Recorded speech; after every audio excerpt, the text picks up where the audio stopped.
नमस्कार दोस्तों, dear stenographer channel पर आप सभी का स्वागत है। दोस्तों, आप हमारी डिक्टेशंस की जो पीडीएफ प्राप्त करना चाहते हो तो आप हमें टेलीग्राम पर भी फॉलो कर सकते हो। टेलीग्राम पे डायरेक्ट जाके भी आप सर्च करके वहाँ से ज्वाइन हो सकते हो, या फिर आपको डिस्क्रिप्शन में भी लिंक मिल जाता है तो वहाँ पे भी आप ज्वाइन हो सकते हो। ठीक है, तो आपको वहाँ पे जो भी डिक्टेशन डेली डलती है उसकी पीडीएफ वहाँ पे अवेलेबल हो जाती है। तो चलिए स्टार्ट करते हैं आज का डिक्टेशन। डिक्टेशन स्टार्ट होगी 3 सेकंड बाद। स्टार्ट। महोदय, निसंदेही आज भी हम भले ही कई मुश्किलों का सामना कर रहे हों, फिर भी हम 1991 के उन दिनों जैसी स्थिति में नहीं हैं। एक राष्ट्र के रूप में हमने काफ़ी भरपाई कर ली है और हम आगे बढ़ने के लिए तैयार हैं। श्री राव के नेतृत्व के बिना यह संभव नहीं था। अब यह अटकल लगाना व्यर्थ और मूर्खतापूर्ण भी है कि कोई और नेता होता तो क्या कुछ ज़्यादा और बेहतर किया जा सकता था या नहीं।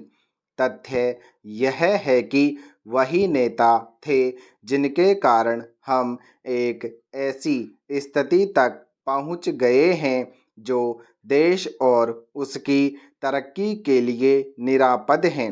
हम जिस अवधि से गुजरे हैं वह बहुत मुश्किल और हलचलपूर्ण थी।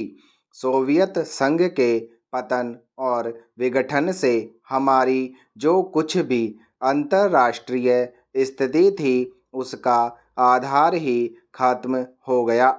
ऐसा लगता है कि हमारे देश में कुछ लोग इस घटना का पूरा मतलब नहीं समझ पाए हैं।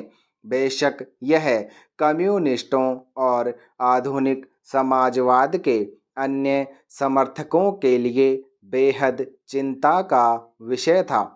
इससे उन सभी निष्पक्ष देशभक्तों को काफ़ी दुख हुआ जिनके लिए सोवियत संघ अच्छा मित्र था और अकेली विदेशी शक्ति थी जो हमेशा हमारे साथ खड़ी होती थी। उससे हमें काफ़ी नैतिक और भौतिक समर्थन भी मिला था। हमारे देश में सोवियत संघ के तमाम मित्रों में भी सभी लोग यह नहीं समझ पा रहे हैं कि आर्थिक, वैज्ञानिक और प्रौद्योगिकी के हिसाब से इसका क्या मतलब था और है। जब हमें सख्त ज़रूरत थी तो कोई ऐसा नहीं था जिसकी ओर हम देखते। घबराने और अपने देश को दिवालिया राष्ट्र घोषित करने के बजाय प्रधानमंत्री ने मुश्किलों का डटकर मुकाबला किया, हमें इस संकट से निकालने की व्यवस्था की और साहस के साथ देश को एक नए आर्थिक रास्ते पर अग्रसर किया। कांग्रेस ने अपने चुनाव घोषणा पत्र में इसकी मोटी रूपरेखा न बना ली होती तो बेशक यह संभव न हो पाता। इस घोषणा पत्र के मुख्य निर्माता स्वयं राजीव गांधी थे और इसे तैयार करने में श्री राव उनके मुख्य सहायक थे। देश को संकट से उबारने और नए आर्थिक रास्ते पर ले जाने में बेशक मनमोहन सिंह की देशभक्ति, विद्वत्ता और ख्याति महत्वपूर्ण कारण थे। नई आर्थिक नीति जनता के हित में नहीं है। इस काल्पनिक तथ्य को लेकर काफ़ी हंगामा मचाया जा रहा है। इसके उलट अगर उसे अपेक्षित ढंग से लागू नहीं किया जा रहा है तो इसकी वजह यह है कि जनता के नाम पर हर तरह की आंशिक और कारपोरेट मांगें पूरी की जा रही हैं। प्रधानमंत्री ने दो महत्वपूर्ण तरीकों से नई आर्थिक नीतियां बनाने में अपना योगदान दिया है। सबसे पहले तो उन्होंने नई नीति लागू करने के लिए मध्यम मार्ग अपनाने पर जोर दिया है। नए आर्थिक कार्यक्रम को लागू करने में उन्होंने जो दूसरा महत्वपूर्ण योगदान किया है वह है इसके पक्ष में राष्ट्रीय सहमति बनाना। पैरा। महोदय, हमारे देश में राजनीतिक विचारों में जितनी भिन्नता है उसके मद्देनज़र यह एक असाधारण बात है, जबकि इनमें से ज़्यादातर लोग यही ठाने रहते हैं कि चाहे जो हो और जो भी मुद्दा हो उन्हें विरोध करना है।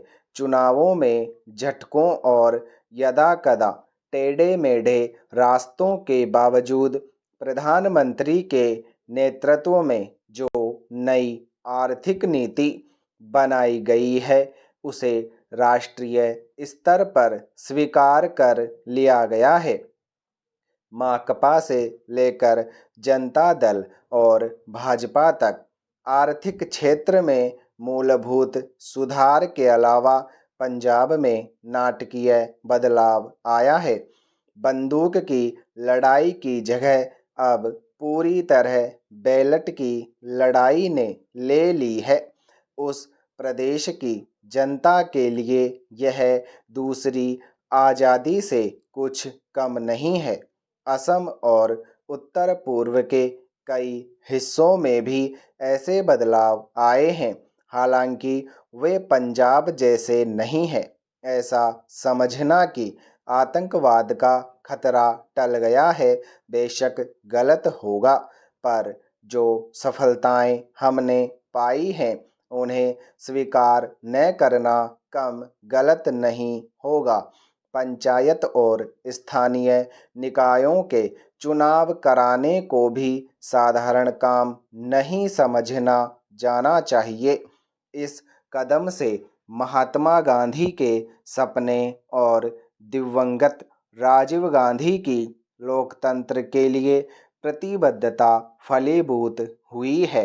यह संविधान की अपेक्षाओं के अनुरूप लोकतांत्रिक क्रांति को आगे बढ़ाने का प्रतीक है।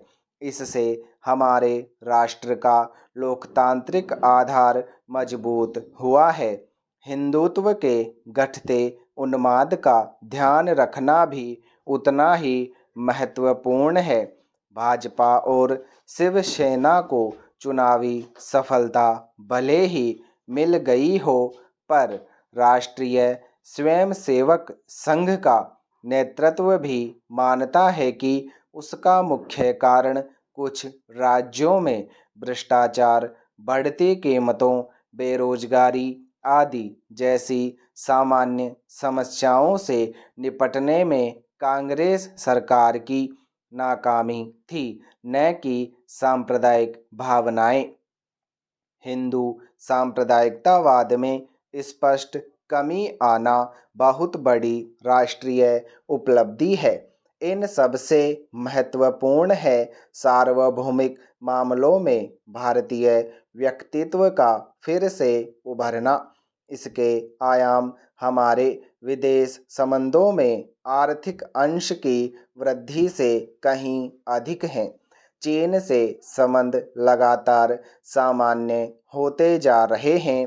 भारत ईरान संबंध फिर कायम हो गए हैं।